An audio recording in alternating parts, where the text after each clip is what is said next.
Hola, muy buenas a todos. Hoy voy a hablar sobre Darwin y su teoría de la evolución. Vamos a ver si esta teoría es cierta o es más bien un cuento para no dormir que nos han contado. Lo primero que hay que decir es que los científicos tienen que aceptar y promulgar que el darwinismo es real si quieren pertenecer a la comunidad científica, ¿no? Tienen que pasar, como se suele decir, por el aro.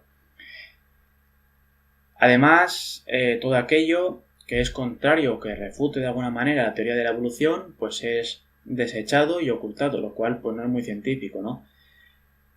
El método científico sería recabar la información toda, sin desechar ninguna por intereses espurios, y a partir de ahí establecer pues un teorema, una hipótesis o lo que sea. Todo lo que no sea eso, pues no es ciencia, será otra cosa, pero ciencia no es. Bueno, muy resumido, Darwin en su teoría estableció que las especies evolucionan de unas a otras y luego hay una especie de selección natural que hace que sobrevivan los más fuertes. Sin embargo, esta teoría tiene alguna serie de problemas que vamos a enunciar y vamos a un poco a explicar y luego ya cada uno que decida lo que mejor le parezca. La primera es que se tiene que aplicar a todas las especies, no se puede aplicar a unas sí y a otras no. Por algo Darwin la llamó la evolución de las especies, sino la evolución de algunas especies, es decir, debía aplicarse a todo y no de forma selectiva.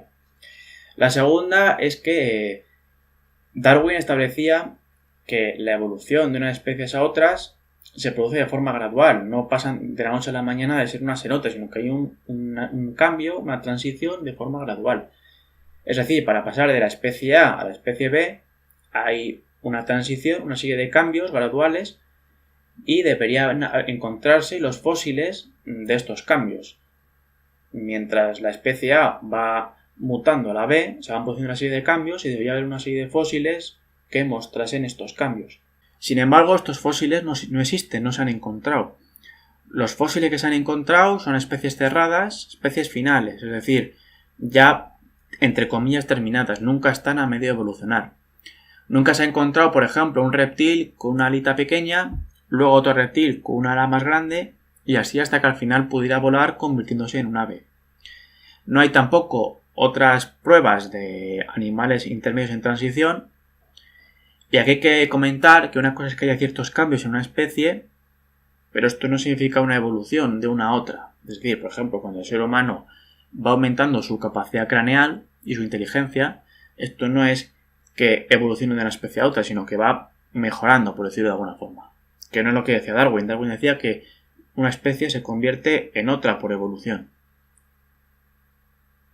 Como digo, el registro de los fósiles no contiene ninguna forma intermedia hipotética. Según Darwin, pues debieron existir innumerables formas transitorias, pero sin embargo no las vemos, no aparecen bajo tierra.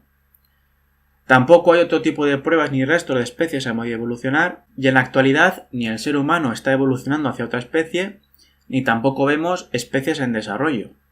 Deberíamos encontrar alguna, pero es que no las hay.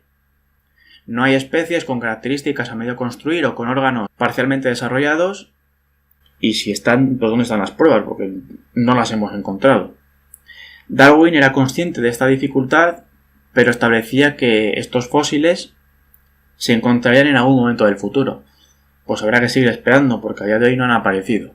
Como digo, deberíamos haber descubierto algo entre el punto A y el punto B, es decir, entre una especie y otra. Vamos a explicar este concepto de una forma más gráfica para que se entienda mejor. Vamos a utilizar, por ejemplo, los teléfonos. Aquí tendríamos el teléfono A, por decirlo de alguna manera, que es un teléfono antiguo de finales del siglo XIX, y aquí tenemos el teléfono B, que es uno de los que usamos habitualmente y que la gente lleva en su bolsillo, ¿vale? Los que hay en la actualidad. Los cambios entre uno y otro son notables y durante todo este tiempo hemos visto cómo desde este teléfono primero hasta este segundo ha habido una evolución no natural sino tecnológica y científica del ser humano que ha ido mejorando los teléfonos hasta que tenemos este segundo, este de la derecha.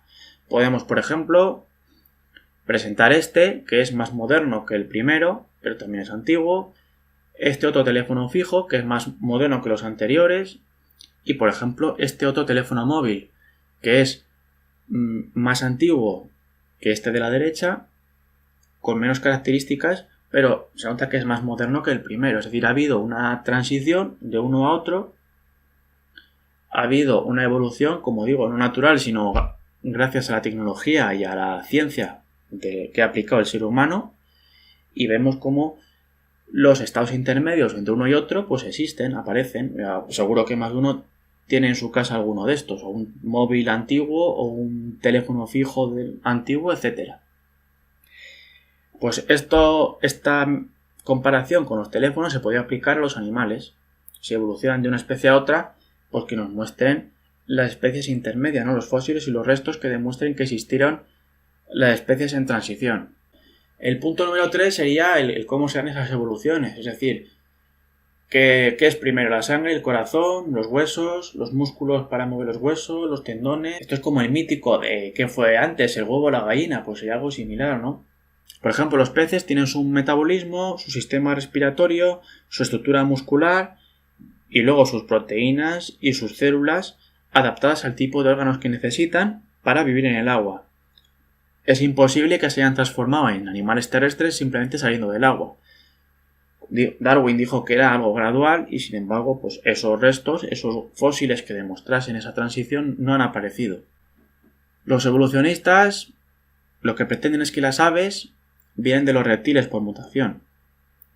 Las aves y los reptiles tienen diferentes tipos de sangre. Cuando estudiábamos de pequeño, ¿no? Son animales de sangre caliente y sangre fría, además de que las aves tienen plumas y los reptiles no. Por si fuera poco, las alas aerodinámicas también presentan un problema para Darwin porque no se desarrollaron de forma gradual, como él asegura su teoría, y no hay pruebas de eso, o sea, no se sabe cómo fue. No hay tampoco ningún fósil, ningún resto de animal en transición. Luego tenemos los mamíferos y los reptiles, que son grupos de animales distintos. Unos ponen huevos y otros maman. Además de los dos tipos de sangre, que los mamíferos somos de sangre caliente y los reptiles de sangre fría. Esto también es un problema para los partidarios de Darwin porque no pueden explicar los distintos tipos de animales que hay proviniendo de los peces, ¿no? Que es como dicen que surgió la vida del agua. El punto número 4 serían especies de animales que llevan millones de años siendo iguales, sin evolucionar, a pesar de que ha habido suficientes cambios geológicos y climáticos para adaptarse y cambiar. Estos parecen, porque son los tontos de la clase, los que no aprenden, los que no evolucionan, ¿no? Los que se pasan año tras año suspendiendo, ¿no? Y no mejoran. Esto es ridículo, esto es absurdo, ¿no?